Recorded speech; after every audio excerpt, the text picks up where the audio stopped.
अस्सलाम वालेकुम वरहमतुल्लाहि वबरकातुहू। मैं हूं आपकी होस्ट इनाया, हाजिर खिदमत है एनजे ड्रीम टीवी के प्लेटफॉर्म से। हमारा काम है आपको लम्हा ब लम्हा खबर से आगाही देना। नाज़रीन, साबिक मुशीर डोनाल्ड ट्रंप साजिद तार साहब ने कहा है, इलेक्शन से मुतल्लिक अमेरिकी करारदाद के पीछे PTI lobbying anti Pakistan propaganda करने वालों से सख्ती से निपटना होगा। किस तरह पाकिस्तानी अवाम को बेवकूफ़ बनाया जा सकता है, पहले साइफर किया जाए और फिर बाद में लॉबी फर्में हायर करके डॉलरों की बारिश की जाए कांग्रेसमैनों के ऊपर। और दूसरा सबक इससे ये सीखा है कि यहाँ के कांग्रेसमैन इतनी आसानी से बिक जाते हैं। उनका कहना है कि आप समझते हैं कि ये करारदाद पास करवाने के पीछे पीटीआई की लॉबिंग है। क्या उन्होंने वाकई लॉबी फर्में हायर कर रखी हैं? जी बिल्कुल, मैं समझता हूँ। इससे चंद सबक मैंने ये भी सीखे हैं कि मैंने अपनी 35 साल अमेरिकन लाइफ में आपके साथ वो सब शेयर करूँगा जो सब कुछ सीखा है कि किस तरह से पाकिस्तानी अवाम को बेवकूफ़ बनाया जा सकता है। पहले साइफर किया जाए और फिर लॉबी फर्में हायर करके कांग्रेसमैनों पर डॉलरों की बारिश की जाए। क्या ही अच्छा होता कि अगर ये 2018 के इलेक्शन और माजी में जितने भी इलेक्शन हुए हैं उसके बारे में बात करते।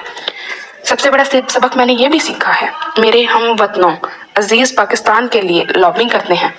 ये सब मैंने सीखा है क्या आखिर ये क्या हो रहा है पूरी दुनिया में। और मैंने ये भी देखा है कि कांग्रेस की क्या वैल्यू है, एनएल कोई वैल्यू नहीं है। बल्कि मैं चाहता था कि अमेरिकन एम्बेसी इन सबको बुलाकर फॉरेन ऑफिस के अंदर एक मार्च किया जाता कि ये एक दूसरे मुल्क में मदाखलत है। ये बहुत शर्मनाक बात है और मेरे ख्याल में कांग्रेस को इस तरह की हरकत से बाज रहना चाहिए। पीटीआई को ओवरसीज पाकिस्तानी फंडिंग कर रहे हैं। वो खुद यहाँ अपने अस्पताल शौकत खानम के लिए फंडिंग के लिए आते थे। उनकी एक बच्ची भी है। उनके अमेरिका के साथ ताल्लुकात बहुत पुराने हैं और हकीकत में ये वही लोग हैं जो जहाद के मूड हैं। वो समझते हैं कि अगर हान नहीं है तो पाकिस्तान भी नहीं है, जो कि अफसोस की बात है। इस तरह नहीं होना चाहिए। वो एक सियासी लीडर है, उस सियासी लीडर को हमेशा सियासत की हद तक ही महदूद रहना चाहिए। इसको मजहबी बना लेना, मुर्शिद बना लेना पाकिस्तान के साथ ज्यादती है। इस पर जितना अफसोस किया जाए उतना कम है।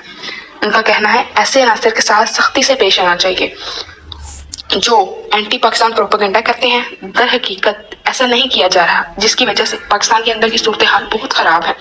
जब तक इन तमाम मसाइल से नहीं निपटा जाएगा हालात बेहतर नहीं होंगे। नाज़रीन, यही था हमारा आज का मौजू। इसी के साथ अपनी होस्ट इनाया को दीजिए इजाज़त। मिलते हैं आपके साथ एक नई खबर के साथ। तब तक के लिए आपका ख्याल रखिएगा। अल्लाह हाफिज़।